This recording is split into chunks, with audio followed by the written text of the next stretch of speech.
एक प्रसंग में कृतज्ञता का बहुत ही स्ट्रॉन्ग पद्धति से उल्लेख आता है, उस प्रसंग से हम चर्चा करेंगे।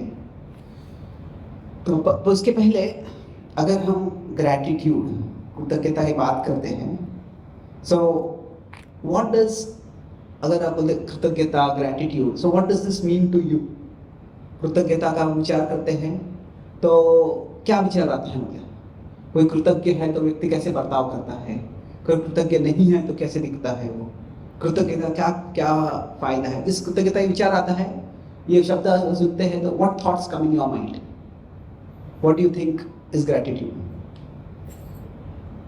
या If someone does something to us and we should have to give the return. So gratitude is, it's like we remember to reciprocate. किसी ने कुछ हमारे लिए किया है तो उनके प्रति हमें कुछ करना, ये याद रखना चाहिए, ओके, वो करना चाहिए। Yes, thank you. Anything else? I got something in my life what I did not deserve. So gratitude is something, so getting something undeserved. तो अगर हम 8 घंटा 10 घंटा बहुत मेहनत करके नौकरी करते हैं और फिर उनको बहुत सैलरी देता है तो आई अर्न इट, तो उसके लिए इतना ग्रैटिट्यूड नहीं लगता है हमको, उसको थोड़ा तो I earn it, I deserve it. पर अगर कोई हमारे जैसे करता है जो वास्तव में उन्हें करने की ज़रूरत नहीं थी, जो हमें पात्र नहीं है, तो फिर उसके लिए हम कृतज्ञता महसूस होती है। इस कोई पॉइंट? Anything else? यस, बताइए।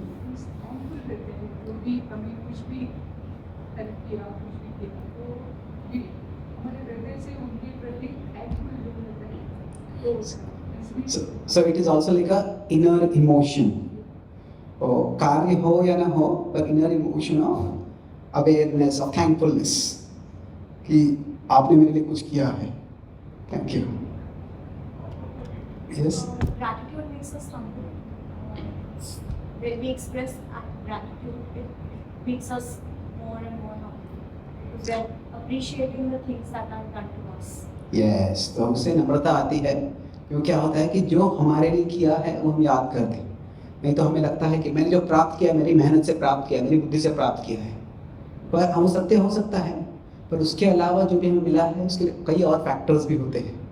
सो humility, because we remember factors beyond ourselves. जो मैंने किया है वो महत्वपूर्ण है, और उसके अलावा और भी चीज़ें महत्वपूर्ण है। Thank you. Anything else? Loudly, please. Going out of the way. मतलब आप अगर somebody has gone out of the way, then we feel grateful, या आप क्या कहना चाहते हो? अच्छा, तो हम gratitude कब जागृत होता है कि if someone, we feel it when someone goes out of the way. तो अगर इसे उसका कर्तव्य ही था करना, तो फिर हमें इतना ग्रैटिट्यूड नहीं लगता है। पर अगर किसी कस्टमर सर्विस को कॉल करते हैं और जो पूछते हैं मेरा डिवाइस काम नहीं कर रहा है, वो बताते हैं ये करो वो करो, ऐसे कर सकते हैं, तो क्या, तो उनका जॉब ही है वो, पर उसका जॉब है, जो ड्यूटी है उससे परे कोई आता है, वो बहुत उससे ज़्यादा कुछ करता है, तो हमें ग्रैटिट्यूड महसूस होता है। Good point. Anything else? It's an emotional connection, gratitude.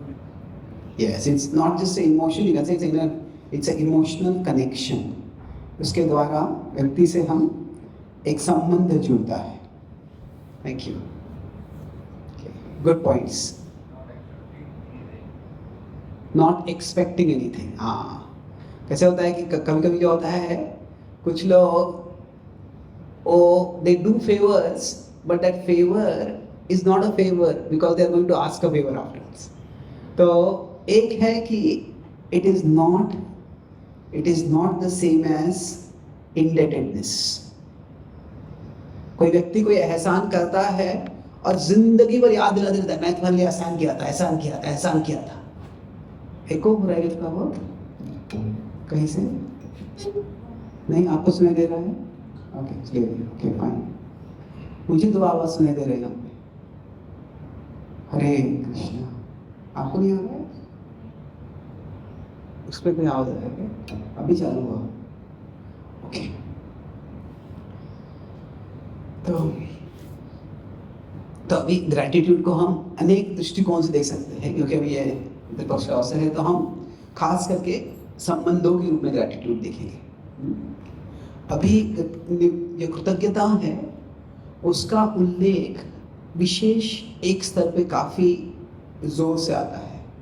वो है कि जब सुग्रीव, ये रामायण में आता है, रामायण के बारे में चर्चा कर रहा हूँ मैं, कि जब सुग्रीव भी वनवास में होता है, तब प्रभु श्री रामचंद्र उसको राज्य में लाने में मदद करते हैं, और उनकी संधि होती है कि मैं तुम्हारा राज्य दिला दूंगा, और फिर तुम्हारे राज्य के जो रिसोर्सेस है उसका इस्तेमाल करके तुम मुझे सीता को ढूंढने में मदद करो। तो तभी सुग्रीव को राज्य दिला देते हैं प्रभु रामचंद्र, पर उसके बाद में बड़ा भीषण वातावरण का परिवर्तन हो जाता है, बारिश बहुत आने लगती है।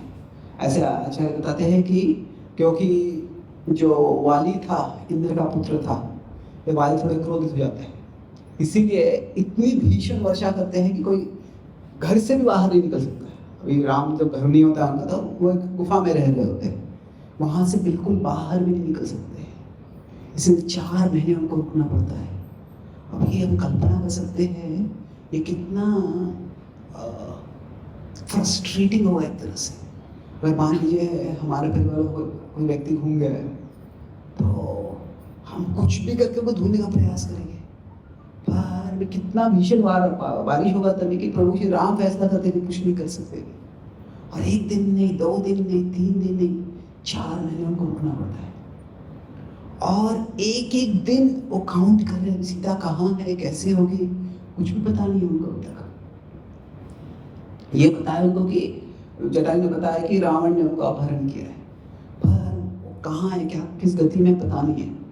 अभी रावण ने क्यों अपहरण किया है? क्या रावण का भक्षण करना चाहता था, क्या उनको भोग करना चाहता था, क्या वो एक हॉस्टेज लेके जैसे हमास ने इजराइल के लोगों को कैप्चर किया, कुछ बार्गेन करना चाहता, कुछ भी पता नहीं था। तो क्या है कि कुछ पता तो होता तो फिर क्या थोड़ा अनसर्टेनिटी कम होता है। एक हमारे इजराइल में भक्त हैं, उनके रिश्तेदार अभी हॉस्टेज में पकड़े हुए हैं वहाँ पे, तो अभी वो जीवित है जीवित नहीं है कुछ पता नहीं उनको। तो बहुत ही खतरनाक वो जो परिस्थिति माना की होती है, बहुत कठिन होती है तभी। तो अभी जब ऐसी परिस्थिति है तो एक एक दिन वो गिन रहे हैं और 4 महीने खत्म हो जाते हैं। फिर उसके बाद में सुग्रीव से कुछ संकेत नहीं आता है कुछ हो रहा है। 1 दिन होता है, 2 दिन होते हैं, राम और लक्ष्मण थोड़े उतावले होने लगते हैं। और फिर तभी लक्ष्मण को राम कहते हैं जाके देखो क्या हो रहा है। और जब वो जाते हैं और सुग्रीव के राज्य में जाते हैं तो क्या है, सुग्रीव ने कहा था कि आप भी फिर राज्य में आके रहो। प्रभु श्री राम कहते हैं, अपने वचन के इतने बद्ध होते हैं, वो व्रत इतना फर्म होता है कि मुझे वनवास भेजा है तो केवल अयोध्या से वनवास नहीं, मैं किसी और राज्य में जाके नहीं रह सकता। तो जनक महाराज कहते हैं उनको कि तुम अपने राज्य में आके रह लो, पर वो कहते नहीं। तो अभी जब ऐसे होता है तो इसलिए वो बाहर रहते हैं। और जब जाते हैं वहाँ पे तो उन्हें क्या सुनाई देता है, सुने संगीत का आवाज़ सुनता है, बेसिकली ऐशोआराम का आवाज़ सुनता है। और अभी क्या होता है कि अगर कहीं कोई बहुत दुख हुआ है और वहाँ पे अगर कोई आनंद मत मना रहा है तो फिर क्या होता है, उससे बहुत क्रोध होता है। अगर मान लीजिए कि भारत क्रिकेट मैच में पाकिस्तान से हार गया है और बॉम्बे में कोई लोग फिर वो उसको आनंद मचा रहे हैं, तो भारत में बहुत क्रोध आ जाएगा। उसको कहते हैं ड्यूअल लॉयल्टी, तुम भारत में हो तो लॉयल्टी भारत को या पाकिस्तान को। तो अभी राम लक्ष्मण आ रहे, लक्ष्मण को भी दुख है, राम को और ज़्यादा दुख है, सीता से मिला है। और कैसे होता है कि लक्ष्मण और राम का बहुत प्रेम है, लक्ष्मण का सेवा भाव है। तो अगर हम किसी की सेवा करना चाहते हैं और सेवा में बहुत हम श्रद्धा से करना चाहते हैं, बहुत सेवा भाव होता है, तो वो व्यक्ति को दुखी हम देख नहीं पाते, सहन नहीं कर पाते। मुझे कुछ करना है दुख का राहत करने का, और फिर जब जाते हैं, जिसको ये सहायता करनी थी, जिसकी ये जिम्मेदारी थी, वो अपनी जिम्मेदारी करने के जगह भोग कर रहे हैं। भोग करने में कुछ बुरा नहीं है, पर जिम्मेदारी जब है तब भोग करना वो बहुत बुरा है। मान लीजिए कोई डॉक्टर क्रिकेट मैच देखना चाहता है, ठीक है, पर कोई इमरजेंसी की ड्यूटी में है, कोई मृत्यु में है, और डॉक्टर बोल रहा है कि मुझे क्रिकेट मैच देखना है, तो इमरजेंसी ड्यूटी में मत रहो तभी। देयर इज अ प्लेस, किसी को आनंद लेना है, भोग करना, उसके समय है। पर जब जिम्मेदारी छोड़ के कोई भोग करता है तो उससे व्यक्ति को स्वाभाविक क्रोध आता है। और तभी प्रभु श्री रामचंद्र, तभी लक्ष्मण कहते हैं कि ingratitude is the worst of sins. ये सारे पाप होते हैं, उनमें से कृतज्ञता, कृतज्ञ और कृतज्ञ ये दोनों ऑपोजिट है। तो कहते हैं कि ingratitude is the worst of sins. तो अभी शास्त्रों में जो कोई विधान आते हैं, वर्स्ट ऑफ सिंस, कोई कहेगा क्या सही में क्या कृतज्ञता सबसे बुरा पाप है? कोई किसी की हत्या कर सकता है, कोई कितने और हम बड़े बड़े पाप देख सकते हैं। कोई गौ हत्या कर सकता है, कोई मानव हत्या कर सकता है, कोई ब्राह्मण हत्या कर सकता है, इतने सारे पाप है। तो कृतज्ञता को सबसे बड़ा पाप यहाँ पर माना गया है। तो क्या है कि शास्त्रों में जब भी कोई स्टेटमेंट्स होते हैं, कि वो एक होता है स्टेटमेंट जो का वो कॉन्टेक्सचुअल होते हैं, संदर्भ में बताए जाते हैं, और उनका कोई यूनिवर्सल प्रिंसिपल होता है। कॉन्टेक्सचुअल मीनिंग होता है, संदर्भ में अर्थ होता है, और कुछ यूनिवर्सल अर्थ होता है। तो ऐसे यूनिवर्सल ये बात नहीं है कि कृतज्ञता सबसे बड़ा पाप है, उससे बहुत बड़े पाप हो सकते हैं। कृतज्ञता वास्तव में क्या करने वाला है व्यक्ति, बहुत महत्वपूर्ण है। पर यहाँ पे क्या बताया जा रहा है, ये संदर्भ में महत्वपूर्ण है समझना। क्योंकि इस जगत में क्या होता है कि किसी पे श्रद्धा रखना, to trust others is very difficult. क्या होता है, किसी विश्वास करते हैं और फिर वो अगर विश्वास के पात्र नहीं होते हैं, वो विश्वासघात करते हैं, तो फिर उससे बहुत दुख होता है।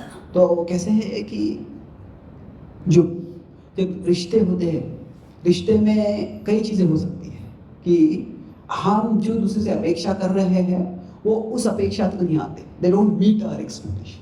जैसे ये इतना अच्छा व्यक्ति है पर ये इतना अच्छा नहीं है, कैसे इतना अच्छा है। तो रिलेशनशिप्स में जो डिस्ट्रेस होता है, जो इसको आधी भौतिक क्लेश कहते हैं, तो ये क्या हो सकता है, डिसअपॉइंटमेंट। डिसअपॉइंटमेंट मतलब क्या, कि वो नॉट एज गुड, जितना अच्छा लगता है उतना अच्छा नहीं है व्यक्ति, तो इससे भी दुख होता है। पर ये हम सहन कर लेते हैं। हम शायद किसी से पहले मिलते तो हमारी अपेक्षा बहुत ज़्यादा होती है, ऐसा व्यक्ति होगा, ऐसे व्यक्ति होगा, पर वो अपेक्षा पूरी नहीं होती है, वो ओके है। मतलब क्या है कि मैंने उनसे इतनी अपेक्षा की थी, उन्होंने इतना नहीं किया, तो क्या है, ये एक्सपेक्टेशन है और ये रियलिटी है, तो इससे डिसअपॉइंटमेंट होता है। पर अगर जो अपेक्षा होती है, मान लीजिए अपेक्षा इतनी है और वो इतना सा करता है, तो इसे डिसअपॉइंटमेंट नहीं कहेंगे, इससे क्या कहेंगे हम, फ्रस्ट्रेशन कहेंगे कि मैं तुमसे इतनी अपेक्षा की थी और तुमने कुछ भी नहीं किया। मान लीजिए कोई बोलता है बिजनेस में पार्टनरशिप करते हैं, तो 50 लाख डालो, मैं 50 लाख डालता हूँ, और मतलब ठीक है चलेगा, और बाद में पता चलता है 50 लाख है, उसके बैंक में 500 रुपये भी नहीं है। तो ये क्या होता है, जो है उसका उससे बहुत कम हो गया था। पर सबसे बुरा क्या है कि हम उस व्यक्ति से एक अपेक्षा करते हैं और वो बिल्कुल उल्टा कर देता है। तो अगर ये रियलिटी होती है तो इसको क्या बोलते हैं, बिट्रेयल, गद्दारी से कहते हैं। तो इससे जो हादसा पहुंचता है, इसे डिसअपॉइंटमेंट नहीं होता, इसे डेवस्टेशन होता है, इसे हार्ट ब्रेक हो जाता है कि जो मैंने तुमसे अपेक्षा की थी उसका बिल्कुल उल्टा किया तुमने। कोई सैनिक होता है, अगर कोई सैनिक कोई सेना में युद्ध कर रहा है, और हर सैनिक को अच्छे से चौकन्ना होना चाहिए, ट्रेन होना चाहिए, एक्सपर्ट होना चाहिए, पर अगर इतना एक्सपर्ट नहीं है तो जो जनरल है, वो कमांडर है, वो उतना अच्छे से फाइट नहीं कर पाएगा, क्योंकि अपने जो प्लान बनाया उतना एग्जीक्यूट नहीं कर पाएगा। पर तभी अगर वो सैनिक है, वो रणभूमि छोड़ के भाग जाता है, तो तुमसे जो अपेक्षा की थी वो कुछ भी नहीं किया तुमने तो। और उसके विपरीत अगर वो जो सैनिक है अपने सेनापति पे आक्रमण कर देता है, उसको ही मार दिया, तो ये क्या होता है? ये बिट्रेयल, गद्दारी होती है। तो जो तुम करने वाले थे वो नहीं किया, उसका बिल्कुल विपरीत किया। तो इससे वास्तव में व्यक्ति के हृदय को बहुत हादसा पहुंचता है। तो जब ये होता है, बिट्रेयल, डेवास्टेशन होता है, तो इससे क्या होता है? Loss of trust. ये भी बुरा है, पर वास्तव में मैं अभी पिछले 10 सालों से पाश्चात्य देशों में प्रचार कर रहा हूँ। तो लगभग 8-9 महीने भारत से बाहर रहता हूँ। तो जब मैं वहाँ पे पाश्चात्य देशों के लोगों से, युवक को, मिडिल एज हो, इन लोगों से बात करता हूँ, तो the biggest crisis is a crisis of trust. मतलब एक बात बता रहे थे मुझे वहाँ पे, अभी वो वक्त बन गए। He says that I have not only lost trust, I think I have lost my capacity to trust. कि किसी पे विश्वास करने की क्षमता ही मैंने खो दी है। कि इतने बार मैंने किसी पे विश्वास किया है और विश्वास नहीं हुआ, वो सही नहीं हुआ है, तो उससे क्या होता है कि मैं किसी पे विश्वास नहीं कर सकता। तो ये लॉस ऑफ ट्रस्ट होता है, ये 3 स्तर पे हो सकता है। एक है कि we lose trust in the other person. Other person मतलब जिसने हमारे साथ विश्वासघात किया। मैं तुमसे अपेक्षा की ऐसे करने की और तुमने बिल्कुल उल्टा किया उसका, तो उस व्यक्ति में हमारी श्रद्धा चली जाती है। पर उससे बुरा क्या है कि वास्तव में सबसे श्रद्धा चली जाती है। कि मैं इस व्यक्ति भी श्रद्धा नहीं कर सकता, मैं किसी भी श्रद्धा नहीं कर सकता। और बोलेंगे ये सबसे बुरा है। वास्तव में ये सबसे बुरा नहीं है। सबसे बुरा क्या है कि खुद से ही श्रद्धा चली जाती है। कि I have lost faith in my capacity to determine who is trustworthy. कि कौन विश्वास का पात्र है, यह समझने की मेरी क्षमता है, वही मैं खो बैठा। तो फिर व्यक्ति कुछ भी नहीं कर सकता है, व्यक्ति पैरालाइज हो जाता है बिल्कुल। आज का जो अकेलापन है उसके अनेक कारण हैं, पर एक कारण है कि ट्रस्ट डेफिसिट है। तो ट्रस्ट डेफिसिट जो होता है कि किसी, तो अभी अधिकांश लोग शहरों में तो फिजिकली तो अकेले नहीं है, हजारों लोगों के पास में। पर क्या है कि the most painful loneliness is when we are surrounded by people whom we can't trust। कि अगर हमारे आगे में सब लोग हैं पर उनमें से किसी पर विश्वास नहीं कर सकते, तो फिर वो जो अकेलापन होता है, अगर फिजिकली अकेले हैं तो कुछ लोगों से आके मिल सकते हैं, उनके बीच में आ सकते हैं, तो वो अकेलापन राहत हो सकता है। पर ऐसे लोग हैं जिनमें कुछ विश्वास ही नहीं कर सकते हैं, तो फिर वो अकेलेपन की राहत वो बहुत मुश्किल होती है। तभी यहाँ जब कोई कृतज्ञता की जब कोई कृतज्ञ हो जाता है, जब somebody is ungrateful, तो उस दूसरे व्यक्ति पे जो डैमेज होता है, this is the result of ingratitude. कि वो व्यक्ति केवल तुमने मेरे साथ विश्वासघात नहीं किया, ऐसे नहीं। अब किसी पे कुछ वादा करते हैं मैं ऐसे करूंगा और नहीं किया, वो एक बार नहीं किया क्या बड़ी बात है, पर उस व्यक्ति के हृदय पर क्या परिणाम होने वाला है उसकी हम कल्पना नहीं कर सकते। और कई बार एक व्यक्ति को तो क्या है, तुम मूर्ख थे, मैं तुम्हारे मूर्खता का फायदा उठा लिया, भाई मैं मजाक कर रहा था, मैं ऐसे कर लिया वैसे कर लिया, मुझे ये काम करवाना था तुमसे इसलिए किया। कोई व्यक्ति का शायद बुरा उद्देश्य भी नहीं हो, बुरा जानबूझ के किसी को दुख देने का कोई उद्देश्य नहीं होगा। जब कोई ऐसे कर लेता है तो उससे वास्तव में व्यक्ति की जो किसी को ट्रस्ट करने की जो क्षमता है वही चली जाती है। तो इसीलिए इनग्रैटिट्यूड को यहाँ पर बताया जा रहा है कि it is the worst of since. किसी का हम हाथ तोड़ देते हैं, पैर तोड़ देते हैं, वो दिखता है वो, पर किसी का हृदय तोड़ देते हैं, अगर हृदय तोड़ देते हैं, उनकी श्रद्धा रखने की क्षमता को तोड़ देते हैं, तो वो जो डैमेज है, वो कितना डैमेज है वो किसी को दिखता नहीं है, पर वो बहुत ही विशाल डैमेज होता है। जो डैमेज है that is invisible but it is immense. ये बहुत ही विशाल डैमेज होता है। इसीलिए जो कृतज्ञता है, it is something which is essential in human society. अगर कृतज्ञता नहीं है तो क्या होता है, लोग एक दूसरे पे विश्वास करना छोड़ देते हैं, और फिर जो समाज है वो उसका न तो समाज काम कर सकता है, न तो बिजनेस काम कर सकता है। बिजनेस से सब लोग प्रॉफिट चाहते हैं, पर बिजनेस में भी ट्रस्ट जरूरी होता है। पर ट्रस्ट नहीं है तो कोई बिजनेस नहीं कर सकता। अभी पैंडेमिक में हम सब ऑनलाइन शॉपिंग कर रहे थे। जो ऑनलाइन शॉपिंग चालू हुआ 2005-2006 में, जब अमेरिका में पहले जो 2000 के आसपास, तो जो पहले व्यक्ति ने पहले शुरू हुआ कि कोई ऑनलाइन क्रेग्सलिस्ट नाम की एक चीज़ थी, तो अमेजन के पहले की बात है वो। तो तभी क्या था, कोई ऑनलाइन कुछ सेल कर रहा है, कोई खरीद रहा है, तो कोई बेच रहा है, वो कुछ भी सबस्टैंडर्ड प्रोडक्ट रख सकता था, और जो खरीदने वाला है वो ले सकता था, और वो क्या एक बाउंस चेक भेज सकता था। अगर ऐसे ही बार कभी तभी कुछ सिस्टम रेगुलेशन के थे नहीं, सब कुछ नया था, पर अगर वैसा होता, ऐसे नहीं कैसे नहीं हुआ है, पर वैसा सब लोग करते तो फिर ये पूरा ऑनलाइन बैंकिंग शॉपिंग का सिस्टम बन ही नहीं पाता। तो हर जगह में जो ट्रस्ट होता है, trust it is needed in business, it is needed in family, it is needed in life. इसके बिना व्यक्ति कुछ काम नहीं कर सकता है।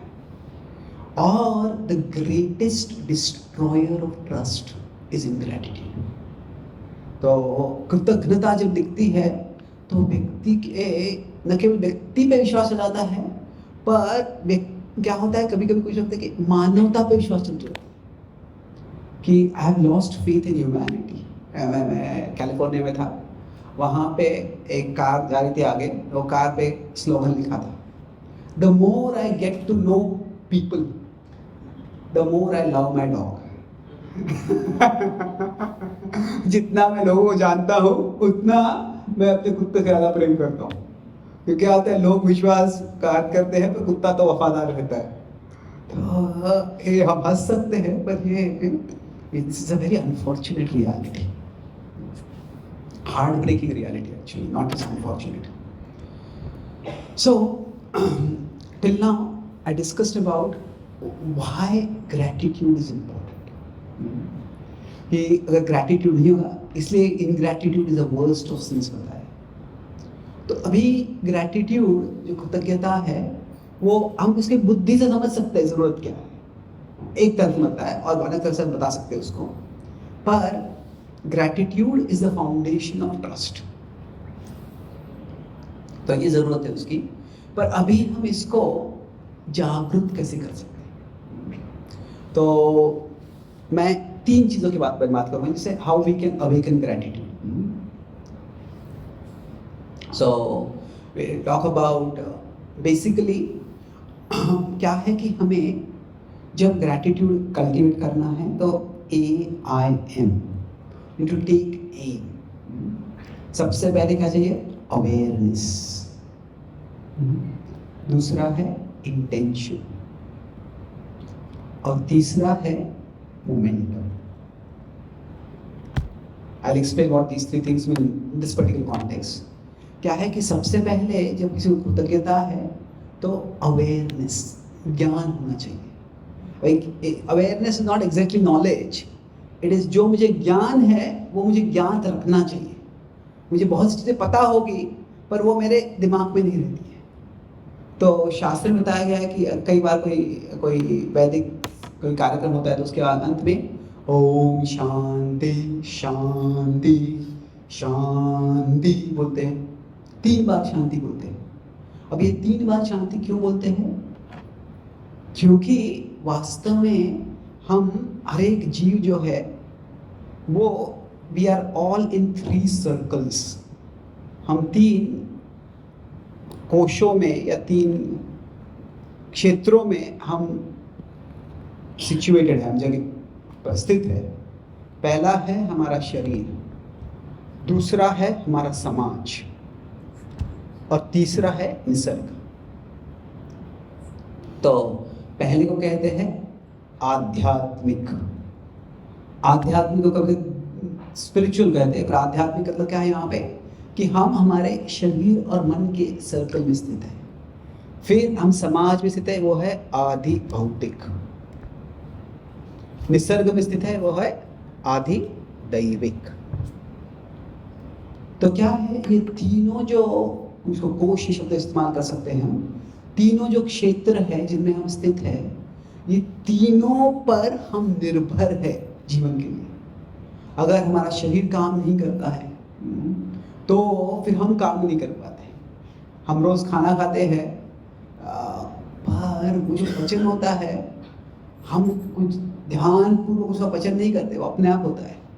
तो कहते हैं the only time we think of our digestion is when it does not work. हम हमारे पचन के अंतर तभी विचार करते हैं जब वो काम नहीं करता। तो क्या है कि ये कैसे, ये शरीर एक बहुत ही एक्स्ट्रॉर्डिनरी मशीन है ये, और इसको हम नहीं चला रहे।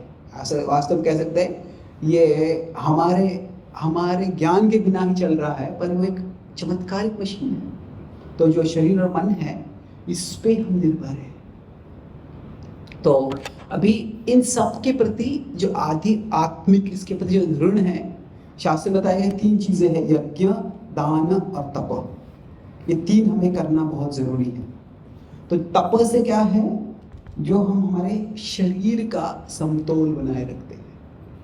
तो जब हम मान लीजिए 15 दिन में एक बार उपवास करते हैं एकादशी के समय, तो क्या होता है, शरीर को बार बार हम उससे काम करवा रहे हैं, खाना खिला रहे हैं, उसको पचाने का काम करा रहे हैं, तो कैसे कोई भी मशीन होता है उसको थोड़ा डाउन टाइम देना होता है। तो जब हम एकादशी में उपवास करते हैं तो वो शरीर को डाउन टाइम देते हैं। तपस्या जो है, उससे जो शरीर के प्रति जो हमारा ऋण है वह हम पूरा कर रहे हैं। जो शरीर हमको दे रहा है वो हमें, एक शरीर मशीन जो काम कर रहा है, वो मशीन के लिए हम कुछ करते हैं, वो तप से करते हैं। समाज से हमको बहुत कुछ मिलता है, तो समाज से जो मिलता है उसके लिए हम दान करते हैं। तो जो हम कहते हैं कि मैं समाज से कुछ लेता हूँ तो मैं उसके लिए टैक्स देता हूँ, उसके लिए करता हूँ, वो करता हूँ, सही है। पर ऐसे अनेक चीज़ें हैं जो हमें समाज में रहने से मिलती है, उसके लिए हम दान देके कृतज्ञ हो सकते हैं। और जो निसर्ग है उससे जो मिलता है उसके लिए हम यज्ञ करते हैं। तो यज्ञ, दान, तप जो है, ये 3 को इतना महत्वपूर्ण क्यों बताया गया है कि ये तीनों कृतज्ञता के लक्षण हैं। कि अभी शास्त्रों में 3 चीज बताई गई थी कि कैसे है कि we all belong to some units bigger than ourselves, कि हम ऐसे कुछ तत्व है जो हमसे बड़े हैं, उनमें हम क्षेत्र स्थित है और उनसे हम बहुत कुछ लेते हैं। कह सकते हैं हमारे परिवार में रह रहे हैं तो परिवार से हम कुछ लेते हैं, कुछ राष्ट्र में रह रहे हैं, राष्ट्र से कुछ लेते हैं, पर्यावरण में रह रहे हैं, पर्यावरण से लेते हैं। तो यहाँ पे इको विलेज हमने बनाया है। इको यहाँ पे जो इको विलेज का क्या भाव है कि हम निसर्ग का बहुत शोषण कर रहे हैं। तो क्या हो गया है कि कुछ जो इकोलॉजिस्ट है वो कहते हैं कि साधारणतया जब लोग होते हैं वो अपने पूर्वजों से कुछ संपत्ति प्राप्त करते हैं और फिर अपने जो डिसेंडेंट्स है, जो भविष्य के लोग हैं, उनके लिए वो संपत्ति आगे लेते हैं अपने वारिस के रूप में। बट क्या है कि जो हमने जिस तरह से डेवलपमेंट किया है वो क्या है, we have not borrowed from our ancestors, we have borrowed from our descendants. जिस तरह से हमने निसर्ग का शोषण किया है वो भविष्य को हमारे कार्य से समस्या आने वाली है। तो बेसिकली क्या है, अभी धीरे धीरे तो थोड़ा यह ज्ञान हो रहा है कि हम निसर्ग में हैं, तो निसर्ग से हम कुछ ले रहे हैं तो हमें कुछ देना भी चाहिए, समतोल रखना चाहिए। तो किसी भी परिस्थिति में हो सकता है, मैत्री हो सकती है किसी की, तो वो अवेयरनेस, अगर अवेयरनेस नहीं होगा तो ग्रैटिट्यूड का सवाल ही नहीं होता है।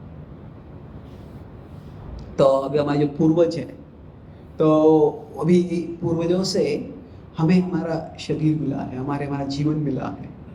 तो क्या है कि इसके जो हमारा मॉडर्न एज, अभी मॉडर्न, जिसको पोस्ट मॉडर्न एज कह सकते हैं जो है अभी, इसमें जो ह्यूमैनिटी का जो पास्ट है उसको हमेशा पूरा डिवैल्यू कर देते हैं। कैसे है कि अगर हम शास्त्रों को देखते हैं तो द स्क्रिप्चुरल विजन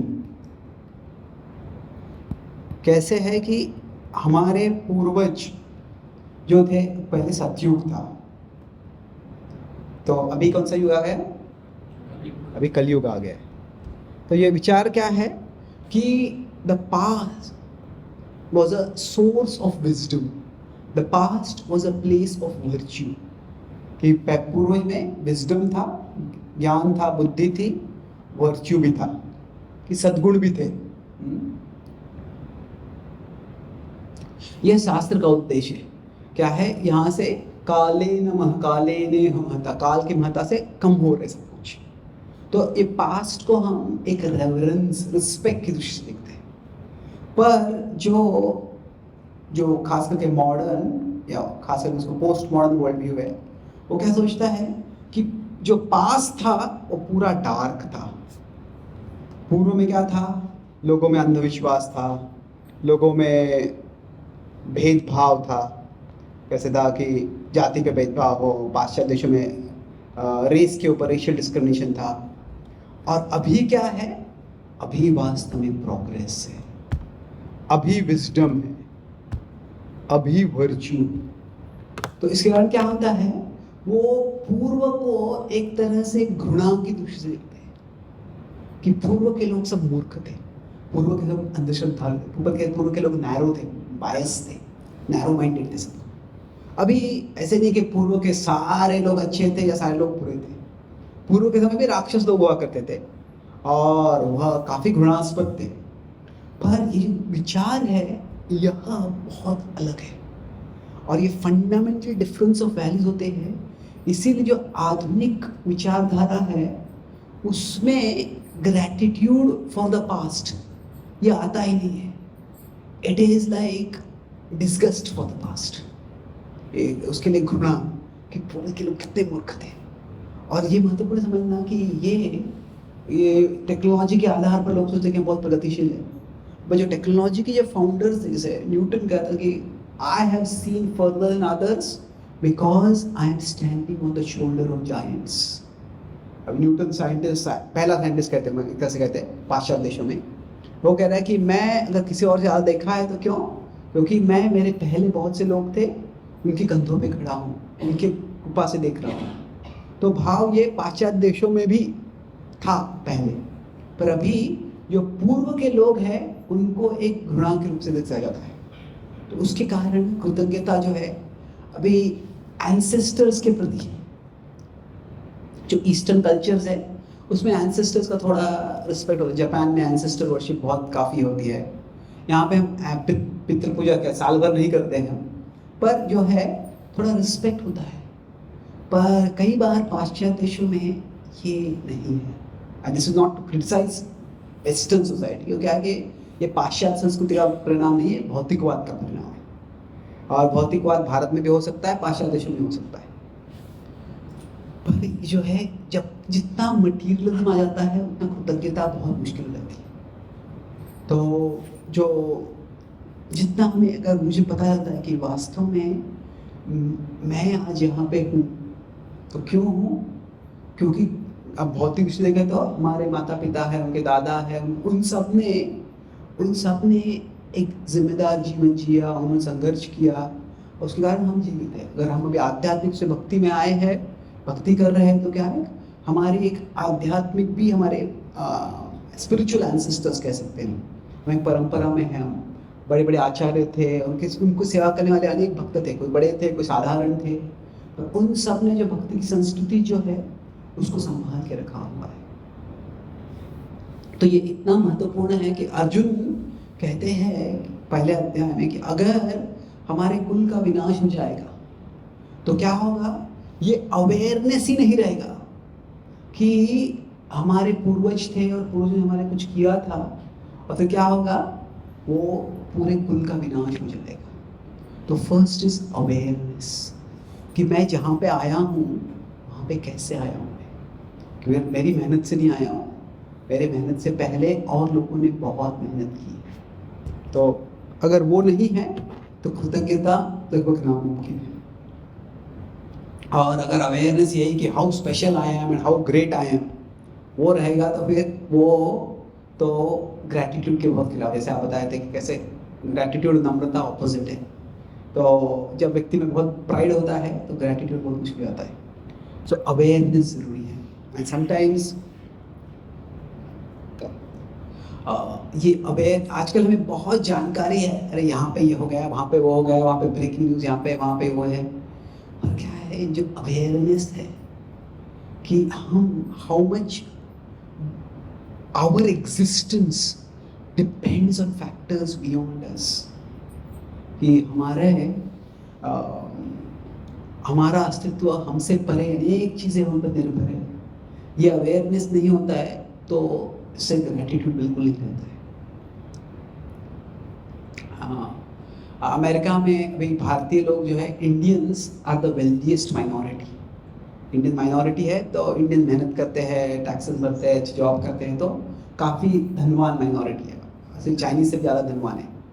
पर वहाँ पे क्या देखा जाता है कि अगर अमेरिका में 2-3 पीढ़ी तक लोग रहते हैं, जो भारत से अमेरिका जाते हैं लोग बड़ी मेहनत करते हैं, उनके बच्चे को भी बड़ी मेहनत करने की प्रेरणा देते हैं वो. और in general the first generation immigrant, उनके जो बच्चे होते हैं वो क्या होता है, वो अमेरिकन लड़के जो होते हैं उनसे बहुत अच्छा पढ़ाई में अच्छे होते हैं, उनकी नौकरी भी अच्छी मिलती है. वो अमेरिका में वो बोलते हैं कि सारे Ivy League university, Harvard, Stanford वगैरह से अगर सिर्फ मेरिट से वहाँ पे एडमिशन लेंगे तो सारा यूनिवर्सिटी जो है इंडियन और चाइनीज लोगों से भर जाएगा, और वहाँ पे कोई अमेरिकन नहीं रहेगा, कोई अफ्रीकन नहीं रहेगा, कोई लैटिनो नहीं रहेंगे. तो इसीलिए वो जो है वहाँ पे क्राइटेरिया से पूरा नॉन ट्रांसपेरेंट रखते हैं. तो we consider multiple set of factor, किसको एडमिशन मिलेगा, किसको एडमिशन मिलेगा, क्यों इसको दिया और क्यों इसको नहीं दिया, उनको पूछ सकते हैं. इंडिया में कैसे IIT के लिए कट ऑफ है, 1% है, इस परसेंट के ऊपर सबको मिल जाएगा, इस परसेंट के ऊपर किसको नहीं मिलेगा. तो वैसे नहीं है. पढ़िए, पॉइंट क्या है कि 1-2-3 पीढ़ियाँ जब चली आती है उसके बाद पे जो इंडियंस होते हैं, चाइनीज होते हैं, वो they become like the people होते हैं. वो क्या भी आराम आ जाता है, थोड़ा कंफर्ट आ जाता है, तो फिर वो जो कृतज्ञता है सारी चली जाती है. जो मेहनत करके प्राप्त किया है, जो अपॉर्चुनिटीज़ दी गई है, बस we start taking opportunities for granted. मैं प्रभुपाद जी के शिष्य से बात कर रहा था कि वो उनके जनरेशन में भक्ति करना बहुत मुश्किल था, भक्ति के लिए कोई सुविधाएं नहीं थी. अभी भक्ति के लिए काफ़ी सुविधा है. तो क्या है, वो कृतज्ञता धीरे धीरे वो देखते हैं कि people start taking things for granted. पर अगर कोई प्रचार कर रहा है तो फिर क्या होता है, वहाँ पे हर फैसिलिटी को क्रिएट करना होता है, तो तभी अवेयरनेस रहता है. तो अवेयरनेस हम सबको जागरूक करना बहुत ज़रूरी है. अगर अवेयरनेस नहीं है तो ग्रैटिट्यूड बहुत मुश्किल होता है. तो ये पहली चीज़ है. खास करके हम शास्त्रों का अध्ययन करते हैं, शास्त्रों के अध्ययन में देखते हैं कितने सारे लोगों ने, कितने सारे भक्तों ने कितने सारे डिफ़िकल्टीज से वो गए हैं. क्या होता है कि ग्रैटिट्यूड के लिए अवेयरनेस जरूरी है. उसके बाद में दूसरा क्या बोला हूँ, इंटेंशन. इंटेंशन मतलब ज्ञान हो सकता है, पर जब हम ग्रेटफुल कब होते हैं कि कोई भी परिस्थिति में हो, 2 चीज़ें हमारे जीवन में हमेशा रहने वाली. क्या है, what we have और what we don't have. कितना भी हमें क्यों न मिल जाए, हमारे पास कुछ चीज़ें जो मेरे पास है और कुछ चीज़ें मेरे पास नहीं है, ये हमेशा रहने वाला है. कोई लखपति बन जाएगा, करोड़पति बना जाएगा, अरबपति, खरबपति, कुछ भी बन जाएगा, फिर भी कोई भी व्यक्ति कह सकता है विश्व का सब कुछ मेरे पास है. हर एक व्यक्ति के पास कुछ तो ऐसी चीज़ें हैं जो उनके पास नहीं होने वाली है. तो अगर if we have the habit of looking at what we have, तो उससे ग्रैटिट्यूड होता है. पर अगर हमारा हैबिट जो नहीं है उसको देखना होता है, तो इससे we can not be grateful, we will be resentful. मेरे पास ये क्यों नहीं है, वो क्यों नहीं है. और बहुत लोगों को लगता है कि अरे ये मुझे मिल जाएगा तो मैं बहुत संतुष्ट हो जाऊँगा, मैं बहुत कृतज्ञ हो जाऊँगा, मेरा जीवन बन जाएगा. और कुछ चीज़ें ऐसी हो सकती है जो हमें बहुत ज़रूरी है, पर क्या है कि वो चीज़ मिल भी जाएगी, फिर भी क्या है, जो मन की आदत है, वो मन बाद में देखेगा क्या मेरे पास नहीं है. तो इसलिए ये महत्वपूर्ण है कि वो हैबिट कल्टिवेट करना जरूरी है कि to consciously look at what we have instead of what we don't have. If we don't do that, कितना भी आ जाएगा हमारे पास, उसे कृतज्ञता नहीं होगी. तो कैसे है कि there is gratitude for the extraordinary. क्या है कि मतलब मान लीजिए कोई उसको लॉटरी का टिकट लग जाता है, अरे फिर तो किस्मत खुल गई, बहुत कृतज्ञ हूँ. तो gratitude for the extraordinary is ordinary. कोई बहुत ही अनोखी चीज हो जाएगी हमारे जीवन में, उसके लिए कृतज्ञ होगा तो वो तो सबको होना चाहिए. अगर कोई नहीं हुआ तो फिर तो बहुत ही दुर्भाग्य की बात है. बट क्या है gratitude for the ordinary, that is extraordinary. कि जो छोटी छोटी चीजें हैं हमारे जीवन में, अगर उनके लिए हम कृतज्ञ हो सकते हैं तो ये जो है वास्तव में एक्स्ट्राऑर्डिनरी है. हर परिस्थिति में देख सकते हैं कि मेरा स्वास्थ्य अच्छा नहीं है, मेरा स्वास्थ्य अच्छा है. तो अगर यह जो है को हम देख सकते हैं कि मेरा स्वास्थ्य इतना बुरा है, पर हम देख सकते हैं कि अगर इसका स्वास्थ्य मेरे से अच्छा है, उसका स्वास्थ्य मुझसे बुरा है. एक स्पेक्ट्रम है, सब जगह रहने वाला है. तो हम क्या देखेंगे उस पर निर्भर होता है कि हम ग्रैटिट्यूड रख पाएंगे. Gratitude for the ordinary is extraordinary. छोटी छोटी चीज़ों के लिए जब हम प्रसाद देते हैं तो महाप्रसादे हम बोलते हैं, कभी कभी वो रिचुअल हो जाता है. वास्तव में क्या है कि वो हमें न केवल अन्न मिल रहा है, भगवान को अर्पित अन्न मिल रहा है, उसके लिए वास्तव में कृतज्ञता का भाव होता है. तो gratitude for the ordinary is extraordinary. और यह एक तरह से हमें मेंटल शिफ्ट करना चाहिए. क्योंकि अभी मैं बोला ग्रैटिट्यूड फॉर द ऑर्डिनरी कैसे आ सकता है, ये तो स्वाभाविक है. पर जो हम स्वाभाविक सोचते हैं वो भी बहुत से लोगों के लिए स्वाभाविक नहीं है. जो हमें एकदम ऑर्डिनरी लगता है, रूटीन लगता है, वो बहुत से लोगों के लिए नहीं है उनके जीवन में. जैसे मैं इजराइल की बात कर रहा था अभी, मैं क्लोज मित्र बता रहे थे कि जब भी उनको वो दिन रात कभी भी ऐसे अलार्म आ जाता है. अलार्म मतलब क्या, मिसाइल अटैक हो रहा है, तो बोल रहे हैं कि अगर वो मिसाइल हमास से आ रहा है तो कोई प्रॉब्लम नहीं, उनका मिसाइल कुछ प्रॉब्लम नहीं है. पर अगर वो हिजबुल्लाह से आ रहा है, वो ईरान से आ रहा है, तो क्या आ रहा है, तो थोड़ा प्रॉब्लम है. तो ऐसे कैसे कि इफ द मिसाइल का अटैक तो है, पर इस शत्रु से तो इट्स ऑर्डिनरी डे. तो बेसिक सिक्योरिटी जो है वो भी नहीं है कई जगहों पे. कुछ मैं स्कॉटलैंड में था, तभी मैं कुछ यूक्रेन से भक्त आए थे, उनसे मिला था. तो यूक्रेन में जो युद्ध हो रहा है, यूक्रेन में हमारे बहुत भक्त थे. रशिया और यूक्रेन में बहुत मात्रा में भक्त थे, अभी भी है, पर यूक्रेन से काफ़ी भक्तों को जो हम छोड़ के जाना पड़ा. तो अलग अलग देशों में गए वो, तो पूरा एक नया जीवन चालू करना पड़ा. और आसान नहीं है सब कुछ छोड़ के जाना, कहीं और जाके पूरा जीवन चालू करना. तो things that we think are ordinary, they are also not ordinary.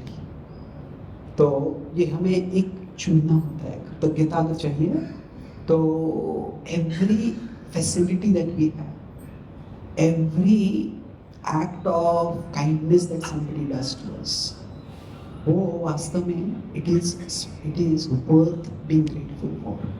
और अगर हम समझ पाते हैं तो वो जो है ग्रैटिट्यूड, वो एक्स्ट्राऑर्डिनरी है. प्रभुपाद जी जब अमेरिका जाने वाले थे, वो जलदूत में बैठ गए. तो अभी तो अमेरिका जाना है तो 24 आवर्स के अंदर भी एक डायरेक्ट फ्लाइट है दिल्ली से न्यूयॉर्क तक. अगर नहीं तो फिर 36 आवर्स हो जाते, ज़्यादा लगता नहीं है. तभी प्रभुपाद जी को 36 डेज से ज़्यादा लगा. और फिर शिप में कोई लोग ज़्यादा वेजिटेरियन होते नहीं हैं, क्योंकि तो अभी कोई मेरे भक्त मित्र है, हमारे भक्त हैं कुछ, वो शिप में क्रूज में काम करते हैं. तो वेजिटेरियन फूड वहाँ पे प्राप्त करना इतना आसान नहीं है. थोड़ा थोड़ा वीगन ट्रेंडी हो गया है. पर फिर भी तो प्रभुपाद जी कुछ पैक करके लेके गए थे. पर प्रभुपाद जी के पास कुछ ज़्यादा पैसा भी नहीं था. जो पैसा था थोड़ा बहुत लिया था. प्रभुपाद जी का कितने पैसे जब अमेरिका गए, वो 40 रुपये थे. तो कुछ पैसा नहीं था, तो थोड़ा बहुत तो कुछ अन्न सामग्री लेके गए थे अपने साथ में. तो फिर तभी देखा जाए कि शिप के कैप्टन थे, कैप्टन पांड्या, उन्होंने प्रभुपाद को बताया कि मुझे जो जो ओनर थी वो सुमति मोरा जी, उन्होंने बताया है कि आपके लिए शाकाहारी रखना है मुझे। तो मैंने काफ़ी शाकाहारी चीज़ें लाई हैं, तो आप इसे कुकिंग कर सकते हैं। तो प्रभुपाद जी अपनी डायरी में लिखते हैं कि I thank Lord Krishna for guiding Sumati Morarjee from within her heart to make all these arrangements. तो अभी अन्न तो एक सब छोटी सी चीज़ है, पर वहाँ पे प्रभुपाद जी कृतज्ञता भी कैसे है, वो कृतज्ञता वो सुमति मोरा जी के प्रति है, पर वो भगवान के प्रति है। तो what ever any one does from us, कोई व्यक्ति है जो हमारे लिए कर रहा है कुछ, तो what ever any one does from for us, it is actually Krishna doing for us through that person. जो भी व्यक्ति हमारे लिए कुछ कर रहा है, वास्तव में कृष्ण उस व्यक्ति के माध्यम से हमारे लिए कर रहे हैं। तो जो हमारा ग्रेटिट्यूड होता है उस व्यक्ति के प्रति होता है, पर वो कृष्ण भगवान के प्रति होता है। जब कोई नवजात शिशु होता है, उसको माँ अपने स्तनों से दूध देती है, तो अब ये अपनी वो माँ का बड़े ही स्नेह का इंटीमेट एक्सप्रेशन है, पर वो केवल माँ के प्रेम का लक्ष्य नहीं है, क्योंकि वो माँ ने तो कुछ टेक्नोलॉजिकल ब्रेक थ्रू करके अपने स्तनों में दूध दिलाया है। जिस भगवान ने उनके गर्भ से शिशु को लाया है, उसी भगवान ने उनके स्तनों में दूध दिया है। तो इसीलिए हमारा जो ग्रैटिट्यूड होता है उस व्यक्ति के प्रति होता है, और वो भगवान के प्रति भी होता है। So gratitude should be in both directions. जो कभी कभी क्या होता है कि एक व्यक्ति से हम कुछ अपेक्षा करते हैं, और वो व्यक्ति जो हम चाहते हैं वो हम जो अपेक्षा करते हैं वो नहीं करता है, और ऐसे होगा, पर क्या है, वो व्यक्ति से कुछ नहीं मिलेगा, हमको किसी और व्यक्ति से मिल जाएगा। ऐसे नहीं है कि सब लोग, कोई भी विश्वास का पात्र नहीं है, कोई भी हमें मदद नहीं करेगा। अगर वैसा किसी के जीवन में होता तो व्यक्ति अभी तक जीवित भी नहीं होता। ऐसा जरूर हो सकता है कि हमारा जो मन है ना, वो उसका एक लक्षण होता है, इट्स कैरेक्टरिस्टिक, पेक्यूलियर कैरेक्टरिस्टिक है कि it often remembers the bad things that happen to us and it forgets the good things that happen to us. जो हमारे साथ बुरा हुआ वो याद रहता है, अरे मैंने इस एग्जाम के लिए इतना मेहनत किया, मुझे इतने कम मार्क्स मिले। कई बार हम थोड़ी सी पढ़ाई की होती है, जो पढ़ते हैं वही एग्जाम में आता है, अच्छे मार्क्स मिल जाते हैं हमको, पर वो हम भूल जाते हैं। तो क्या, तो हमारे जीवन में सबके साथ बुरा हुआ है, सबके साथ कभी कैसे हुआ है कि हमने किसी के लिए बहुत किया और उन्होंने कुछ नहीं किया हमारे लिए। पर हम सब ये देख सकते हैं कि जो कुछ लोग हमारे जीवन में हैं, जो हम अपेक्षा करते हैं उससे बहुत ज़्यादा किया हमने। तो हम सबके जीवन में ऐसे भी लोग होते हैं। तो जो ग्रैटिट्यूड है, ये इट इज़ अल्टीमेटली, ये मैं इंटेंशन क्यों बोल रहा हूँ, ये इंटेंशन इसलिए है कि ये एक चुनना है। We can all times look at things that will make us ungrateful, make us feel resentful, और हम चुन सकते हैं ऐसी चीज़ें कि अरे ये मेरे लिए इसने ऐसे किया, ये ऐसे नहीं हुआ, वैसे नहीं हुआ। तो gratitude is not just an emotion that we experience, gratitude is a decision we make। ये केवल एक भावना नहीं है, अच्छा मुझे अभी कृतज्ञता लग रही है, अभी मुझे कृतज्ञता नहीं लग रही है। हाँ, वो भावना हो सकती है, पर अगर हम ग्रैटिट्यूड को केवल एक भावना के स्तर पर रखेंगे तो उसमें हमारा कुछ नियंत्रण ज़्यादा नहीं होता है। कई भावना आती है, कई भावना नहीं आती है। पर ग्रैटिट्यूड क्या है, इट इज़ अ डिसीजन, और at least the intention to make a decision कि ये मेरा निष्कर्ष है कि मैं मेरे जीवन में जो अच्छा है वो देखूंगा। तो आप सभी से पता होगा कि मुझे क्रचेस लगते हैं चलने के लिए। मैं जब 1 साल का था तब मुझे पोलियो हो गया था। तो हम छोटे से महाराष्ट्र में चंद्रपुर नाम के छोटे शहर में रह रहे थे तभी।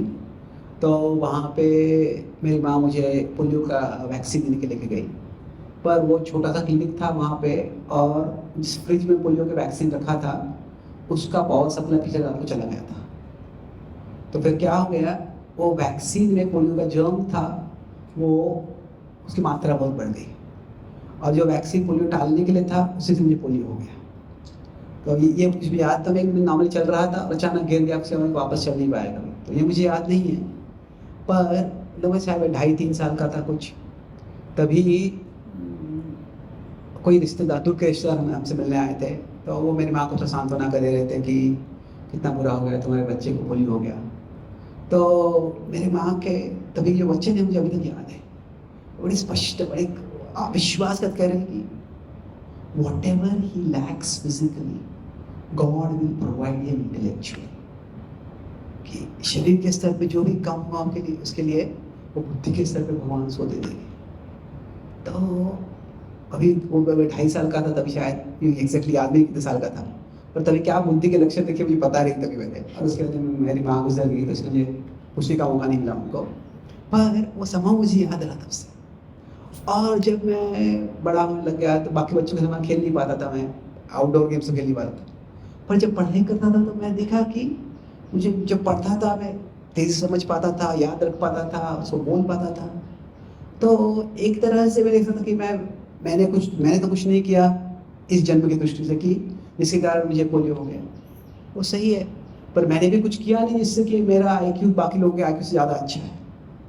तो वो समाव जब भी अभी भी मैं कहीं स्पेशल नीड्स के लोग होते हैं उनसे आके मिलता हूँ, वहाँ पे कुछ लेक्चर देता हूँ, तो उसके बाद भी उनसे बात करता हूँ, तो I see so many people are still fighting battles that were lost years ago. कि किसी को 10 साल पहले कोई एक्सीडेंट हो गया, उसमें उनकी आँख चली गई या पैर चला गया, ये ट्रैजिक है, पर अभी वो 10 साल हो गए उसको हो गए, अभी भी वो मन में युद्ध कर रहे हैं, ये क्यों हुआ मेरे साथ, क्यों हुआ, अभी वो हो चुका है। Stop fighting that battle, there are many other battles we can still fight. तो आई थिंक ये मेरी माँ की कृपा है कि मुझ पे, और शायद मैं कह सकता हूँ कि भगवान ने मेरी माँ के वचनों से शब्द बोले, तो इसलिए कि I don't remember that kind of resentment ever in my life. I have many other resentments, ऐसे नहीं कि मैं पूरा I am always grateful, but क्या है कि ये looking at the blessings that we have instead of the limitation that we have, एक इस चीज़ में तो मेरी माँ की कृपा से मुझे ये मिल गया था। तो इट्स एन इंटेंशन, हमें एक फैसला करना है। भगवद्गीता के 17वें अध्याय के 16वें श्लोक में भगवान बोलते हैं, मनः प्रसाद सौम्यत्वम। मनः प्रसाद मतलब मन की संतुष्टि, ये एक मन की तपस्या है, वो कहते हैं। जैसे उपवास करना ये शरीर की तपस्या है, उपवास करना मतलब क्या है, हमारे सामने खाना हो सकता है, वो भक्षण नहीं करेगा उसका, तो वैसे ही वो बोलते हैं मन की तपस्या है, क्या है, संतुष्टि। और संतुष्टि कैसे आएगी, जब हम देखेंगे कि क्या मेरे पास है और क्या मेरे पास नहीं है। तो इसीलिए ग्रैटिट्यूड जो है, it is not just a emotion, it is but it is also a decision, कि एक फैसला करने वाला हूँ कि जो मेरे जीवन में है वो मैं देखूंगा, उसको केंद्र करूंगा, और फिर उससे क्या होगा, उससे वास्तव में जो है मैं कृतज्ञ हो सकता हूँ। और आखिरी चीज करूँगा, कौन सा एक्रोनिम देख रहे हैं, एम एक्रोनिम देख रहे हैं। तो एम क्या है, मोमेंटम। अभी मोमेंटम का मतलब क्या है कि वास्तव में जो हमारी भावनाएं होती है, जो हमारे इमोशंस है, एक तरह से कंटीजियस होते हैं।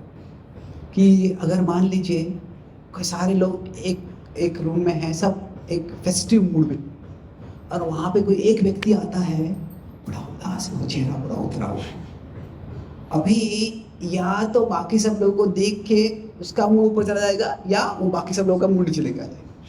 तो क्या होता है, अभी दो प्रकार के लोग होते हैं, some people bring happiness wherever they go and some people bring happiness whenever they go. कुछ लोग जहाँ जाते हैं वहाँ सुख लगाते हैं, कुछ लोग जहाँ से जाते हैं वहाँ सुख आता है। तो अभी क्या है कि जो हम पहले जो ग्रैटिट्यूड होता है, उसके लिए हर चीज़ का ग्रैटिट्यूड हम बहुत कल्टीवेट करना पड़ता है। बट अगर हम एक चीज़ में ग्रैटिट्यूड कल्टीवेट करते हैं तो इट बिकम्स कंटेजियस, वो स्प्रेड होता है। तो it's like grateful people find other grateful people to associate with. वो नेचुरली उनका एक एनर्जी होता है ऐसे है कि अगर मैं कृतज्ञ हूँ, मैं कृतज्ञ हूँ, तो क्या होता है, बाकी जो कृतज्ञ लोग हैं उनसे मेरा संग स्वाभाविक हो जाता है। कैसे होता है, एक व्यक्ति बहुत कंप्लेन करता है तो फिर क्या होता है, दूसरे व्यक्ति जो कंप्लेन करते हैं, कभी कभी कुछ लोग बहुत जजमेंटल होते हैं। तो मैं ज़्यादातर 2 व्यक्ति बहुत जजमेंटल थे और दोनों को एक बार बहुत लंबा ट्रेन में ट्रैवल करना था। तो मैं थोड़ा, दोनों मेरे मित्र थे, तो मुझे तो चिंता हो गई मुझे कि ये दोनों एक दूसरे को जज करेंगे, कितना झगड़ा हो जाएगा। तो फिर दोनों पहुंच गए, वो तभी फ्लाइट से ही थे, तो वो पुणे से कोलकाता जा रहे थे मायापुर जाने के लिए। तो जाने के बाद उनको फ़ोन किया, हाँ दोनों को मेरे फ़ोन, दोनों बेस्ट ऑफ फ्रेंड्स हो गए थे। अच्छा, वो बोला अच्छी बात है, क्या हो गया? फिर बाद में जब उनसे मिला तो क्या हो गया, both they were judgmental and they spend the whole trip judging everyone else. तो वो एक दूसरे को जज नहीं कर रहे थे, पर सारी दुनिया को जज कर रहे थे। तो ये जो संग है, ऐसा संग अच्छा नहीं है वास्तव में। पर क्या होता है, जो व्यक्ति कृतज्ञ है, जो व्यक्ति कंप्लेन करेगा, वो बाकी कंप्लेन करने वाले व्यक्ति से संग करेगा, स्वाभाविक होता है वो। और जो व्यक्ति ग्रेटफुल है, वो क्या है, एक स्वाभाविक किस्म की एक एनर्जी होती है, बाकी ग्रेटफुल लोग बन जाएंगे। सबको कुछ कंप्लेन करने के लिए ग्रीवेंसेस जरूर होते हैं, और वो जो है उसका हमें देखना होता है कैसे उसको सॉल्व करना है। पर ये जो एनर्जी है, अगर एक चीज़ में हम ग्रेटिट्यूड कल्टिवेट करते हैं तो धीरे धीरे बढ़ता है। तो इट इज़ ये मोमेंट, जो भावनाएं होती है, कह सकते हैं कि ऐसे धीरे धीरे ग्रो होता है और बाद में बढ़ जाता है, वो रैपिडली ग्रो होता है, उसका मोमेंटम बढ़ता है।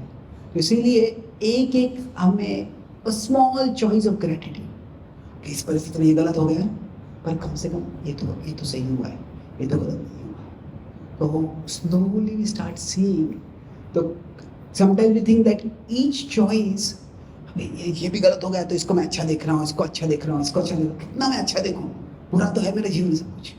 हाँ सही है, बुरा है, और ऐसे नहीं कि ग्रेटफुल होना मतलब ये नहीं है कि जो हमारे जीवन में बुरा है उसको हम सॉल्व नहीं करने का प्रयास करें, उसको एड्रेस नहीं कर रहे। पर क्या है, we don't let that occupy our mind, हमारे मन में हम उसको राज नहीं करने देते। ठीक है, ये समस्या है, इसको हल करना है, इस व्यक्ति ने ऐसा कार्य किया, ये उचित नहीं है, पर फिर भी क्या है, जो अच्छा है उसको हम we let it stay in our mind, और फिर वो धीरे धीरे वो बढ़ता है। फिर क्या है, जो ग्रैटिट्यूड का ग्रोथ कैसे होता है, sometimes it may come as an emotion, पर इमोशन क्या है, कभी आएगा कभी जाएगा, तो ये अनरिलायबल है। पर उससे क्या होता है, ग्रैटिट्यूड ऐसे ग्रेजुअली हम पैदा करते हैं कि it will be a decision, और जब डिसीजन होता है वो करने से धीरे धीरे वो एक डिस्पोजिशन बन जाता है, वो व्यक्ति का जो एक स्वभाव बन जाता है। वो उससे क्या होता है, एटीट्यूड ऑफ ग्रैटिट्यूड आता है। तो पहले gratitude has to be a choice, पर हर चॉइस जब हम करते हैं उससे वास्तव में हमारे मन पे एक संस्कार हो रहा है, एक इम्प्रेशन हो रहा है, और जो मन पे, जो माइंड पे संस्कार होता है, उससे वो मोमेंटम धीरे धीरे बढ़ता है। और जब इस तरह से मोमेंटम बढ़ता है तो वो हर छोटी चीज़ के लिए व्यक्ति को कृतज्ञ हो सकता है। So initially it is an austerity. जब इस तरह से हम यहाँ, जब तक हम यहाँ से यहाँ तक आता है, ये काफ़ी एक तरह से तपस्या होती है। इट इज़ कॉन्शियसली हमें चूज करना होता है, बट इसके बाद में जब होता है, it actually becomes a joy. It is not so much an austerity, वो एक स्वभाव हो जाता है व्यक्ति का। तो प्रभुपाद जी अपने शिष्यों के प्रति कृतज्ञता व्यक्त करते थे। गुरु अपने शिष्यों को डिलीवर करते हैं, उनका उद्धार करते हैं। जो गुरु ने किया है वो शिष्य जो होते हैं जन्म जन्मांतर का वो उसको नहीं मिला, हम उसको पूर्ति नहीं कर सकते हैं। पर प्रभुपाद जी अपने शिष्यों के प्रति कृतज्ञ हुआ करते थे। वो क्या था, वो एक स्वभाव था उनका, एक डिस्पोजिशन हो गया था। और जब ऐसा डिस्पोजिशन हो जाता है तो फिर व्यक्ति को कितनी भी बुरी परिस्थिति क्यों ना हो, वास्तव में वहाँ पे वो संतुष्ट रह सकता है। प्रभु श्री राम जो होते हैं, जब उनका वनवास होता है तो लक्ष्मण बहुत क्रोध हो जाते हैं। काफ़ी जो नागरिक होते हैं, कुछ कोर्टियर्स होते हैं, राज मिलते तो आपके साथ बड़ा अन्याय हो रहा है, बहुत बड़ा अमंगल हो गया, बहुत बुरा हो गया। तो प्रभु श्री राम कहते हैं कि हर पिता की इच्छा होती है कि उनकी जो संतान है वह जो उनको मिलने वाला है वो उनको मिले, उनको वृद्धि हो उससे। तो जो छोटा भाई होता है वो एक संतान के समान होता है। तो मुझे मेरे आंखों के सामने ये देखने को मिल रहा है कि भरत राजा बनने वाला है, और जो हम गृहस्थ होते हैं हमको हमारे गृहस्थ की जिम्मेदारी इतनी होती है कि हमें सत्संग करने का ज़्यादा मौका नहीं मिलता है। जब हम वृद्ध हो जाते हैं, हमें वानप्रस्थ रहते हैं, तभी हमको मौका मिलता है। पर मैं इतना भाग्यवान हूँ कि मुझे मेरे युवावस्था में ही साधुओं का सत्संग मिलने वाला है। और हर पुत्र का अपने पिता के प्रति बड़ा ऋण होता है। वह ऋण उसको पूर्ण करने के लिए ज़्यादा मौके नहीं मिलते हैं। तो मुझे मेरे पिता के वचन पूरा करने के लिए अभी यहाँ पे एक मौका मिला है। तो I see only opportunities. I don't see any adversity. तो ये जो दृष्टि है, कितना बड़ा अत्याचार हुआ है, उसमें प्रभु श्री राम क्या है, वो एक आदर्श दिखा रहे हैं कि I see opportunity everywhere. तो यह क्या है, एक ग्रैटिट्यूड का एक डिस्पोजिशन बन गया है। वो मोमेंटम आने के लिए समय लगता है, पर धीरे धीरे अगर हम चॉइस करते रहेंगे, खास करके ये मोमेंटम जिसको आता है एसोसिएशन के साथ। हम जब भक्तों के संग में होते हैं तो हम कुछ हद तक ग्रैटिट्यूड कल्टिवेट कर सकते हैं, पर हम ऐसे भक्तों के संग में जिनमें कृतज्ञता है तो फिर वो ग्रैटिट्यूड हमारी शक्ति से नहीं, उनकी शक्ति से भी आगे बढ़ता है। अगर हम कई बार लोग कहते हैं मुझे नेगेटिव लोग दुनिया में चाहिए, जीवन में ऐसा मेरे जीवन में नहीं चाहिए, मुझे पॉजिटिव लोग चाहिए। ये पॉजिटिव लोग का मतलब क्या है? पॉजिटिविटी का एक लक्षण है ग्रैटिट्यूड। तो वैसे लोगों का अगर हम संग करते हैं तो उससे एक हमारे इंटरनल डिसीजन से और हमारे एक्सटर्नल एसोसिएशन से क्या होता है, हमारा ग्रैटिट्यूड का एक मोमेंटम आ जाता है। हमें खुद जो इंटेंशन है उससे डिसीजन करना है हमको। But by both of these ones we get the momentum, ये इंटरनल है, एक्सटर्नल एसोसिएशन, इसके द्वारा ईच वन ऑफ अस कहाँ भी परिस्थिति है वहाँ से हम ग्रैटिट्यूड का एटीट्यूड जरूर कल्टिवेट कर सकते हैं। तो सारांश में हम टॉक अबाउट, हमने चर्चा की आज हाउ टू कल्टिवेट ग्रैटिट्यूड और एटीट्यूड ऑफ ग्रैटिट्यूड। इसके हम चर्चा की। सबसे पहले हमने रामायण के संदर्भ देखा कि ingratitude why is it so bad, उसका हमने कई से हम देख सकते थे। पर इनग्रैटिट्यूड के बारे में, कृतज्ञता के बारे में क्या पता है कि the worst of sins, Lakshman बोलते हैं सुग्रीव को। क्यों? क्योंकि ingratitude can destroy trust, but it can also destroy the capacity to trust, और वो बहुत घातक है। तो क्या है, इसका ट्रस्ट चला जाता है कि अदर, जिस व्यक्ति ने मेरे साथ विश्वासघात किया उसका उससे विश्वास चला गया, सबसे विश्वास चला जाता है तो वो और बुरा है। पर खुद से ही विश्वास चला जाता है कि मैं ही फैसला नहीं कर सकता हूँ कि कैसे कि कौन विश्वास पात्र है, वह मैं देखूँ, वह समझूँ, तो फिर वो हो जाता है तो बहुत ही मुश्किल परिस्थिति होती है। तो इसलिए it is gratitude is the foundation for trust, which is the foundation for relationships. तो इसीलिए ग्रैटिट्यूड बहुत महत्वपूर्ण है। तो अभी हम दूसरों को तो ग्रैटिट्यूड नहीं बना सकते हैं, कम से कम वी कैन मेक श्योर कि we choose to be gratitude. Gratitude से क्या आता है? ट्रस्ट आता है, ट्रस्ट से ही रिलेशनशिप्स पॉसिबल होते हैं। तो हमने देखा ग्रैटिट्यूड कैसे हम एस्टैब्लिश कर सकते हैं। 3 चीज़ें हम देखें, क्या था 3 चीज़ें? पहला ए क्या था? एम हम देखा, अवेयरनेस। तो अवेयरनेस मतलब अगर हम जागरूक होते हैं तो हम कितना दूसरों पे निर्भर है वो हमें पता होता है। मैं शास्त्रों की दृष्टि से देखा कि कैसे हम सब 3 सर्कल्स में हैं। शरीर और मन का एक सर्कल है, आधे आत्मिक, जो परिवार जो समाज का सर्कल है वो आधे भौतिक, और जो निसर्ग का सर्कल है वो क्या है? आधे दैविक। तो शरीर के प्रति हम तपस्या करते हैं, फिर समाज के प्रति हम दान करते हैं, और जो निसर्ग है उसके प्रति यज्ञ करते हैं। तो इसके द्वारा जो हम कृतज्ञता है व्यक्त करते हैं, तो हमारे सामाजिक परिस्थिति में हम हमारी परिस्थिति दे सकते हैं कि किन चीज़ों के लिए मैं एक परिवार में हूँ, एक राष्ट्र में हूँ, मैं एक कम्युनिटी में हूँ। तो जो larger the wholes are bigger than ourselves, वो हम देख सकते हैं, और उससे हम वो जितना ज्ञान होगा उतना हमें वो अवेयरनेस आएगा, तो उससे ग्रेटिट्यूड आएगा। आया क्या था? इंटेंशन। इंटेंशन मतलब क्या है? ज्ञान भी होगा तो भी हमेशा हमें चुनाव करना है। कोई भी परिस्थिति क्यों ना हो, हर व्यक्ति के जीवन में जो मेरे पास है और जो मेरे पास नहीं है, हैव एंड डोंट हैव।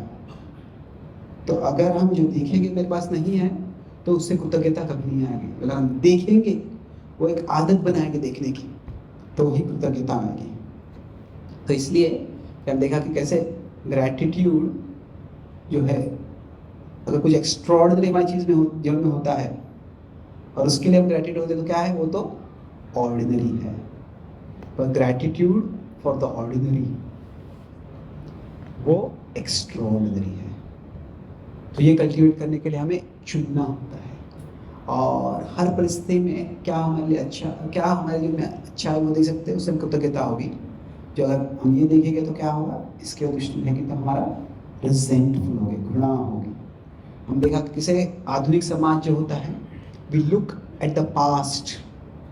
जब हम पास्ट को प्रिमिटिव के रूप में देखते हैं तो फिर क्या होता है, चाहे लोग हमारे माता पिता हो, हमारे पूर्वज हो, हमारे पूर्व संस्कृति हो, उस सबको हम we look at it with disdain. Disdain मतलब एक घृणा के साथ देखते हैं। तो ग्रैटिट्यूड लगभग नामुमकिन हो जाता है उसके लिए। और आखिरी एम क्या था? मोमेंटम। मोमेंटम मतलब क्या है? पहले एक ग्रैटिट्यूड जो होता है वो तपस्या लग सकती है, पर जब हम करते हैं उसको तो एक मोमेंटम बढ़ जाता है। वो it is an emotion that is contagious.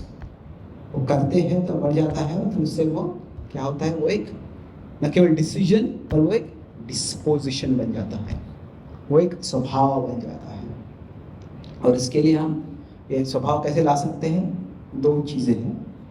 Internally हम बार बार वो डिसीजन करते हैं, और एक्सटर्नली हम एसोसिएशन, जिसमें हमारे कृतज्ञता को हम नरिश कर सकते हैं। By this each one of us can cultivate the attitude of gratitude.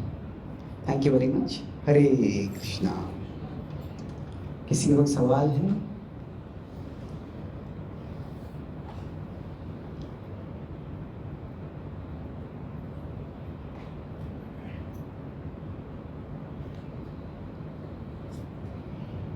Thank you very much. हरे कृष्णा। श्री रामचंद्र भगवान की, श्रील प्रभुपाद की। Okay, Hare Krishna Guruji. It was very perfect class for me particularly. So I was reading Shri Shukla that we are suffering from imperfect senses.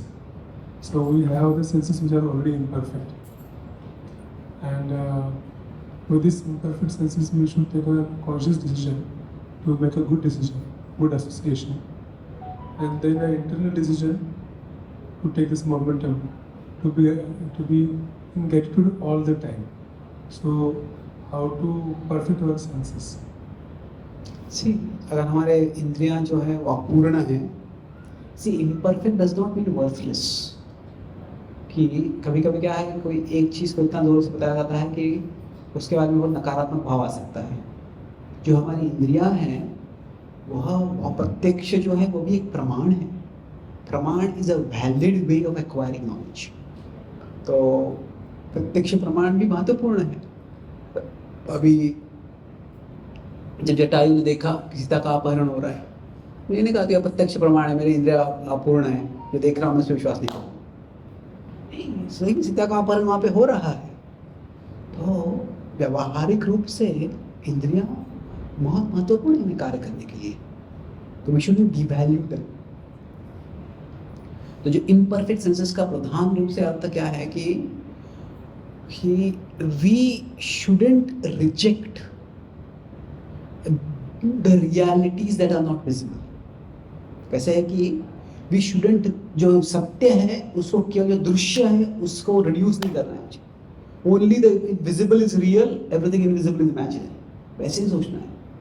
पर उसका जो हमारे senses limited है, इसका समझिए क्या करना है. एक एक्सट्रीम हो सकता है कि senses are supremely reliable.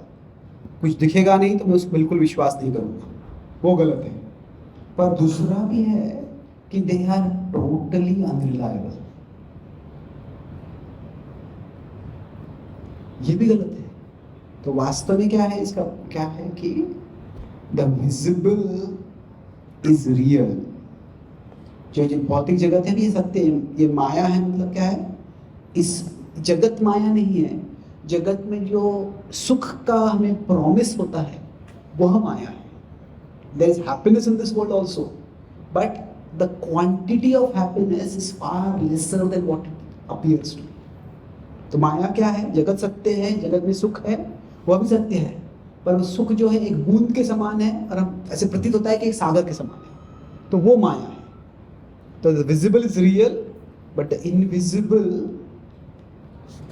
is also real, and actually there is much bigger invisible world. तो विज्ञान के अनुसार भी अभी क्या है कि वो ब्लैक डार्क मैटर कहते हैं, और डार्क मैटर जो है वो हमको दिखता नहीं है, पर वो जो हमारा यूनिवर्स है उससे ज़्यादा हम उसका मास है बोलते हैं. तो even science is telling us it is a invisible world that is bigger than the visible world. So ऐसे नहीं है कि हमें जो विजिबल है उसको रिजेक्ट करना है. We should not reduce the reality to the visible. वो उसका implication है. जो visible world में हमको दिख रहा है उसके अनुसार हम जो हमारे लिए अच्छा हो रहा है वो देख के उसके लिए कृतज्ञ हो सकते हैं. Thank you very much. Shri Ramchandra भगवान की जय, श्री प्रभुपाद की जय. दाय गौर प्रेमानंदे.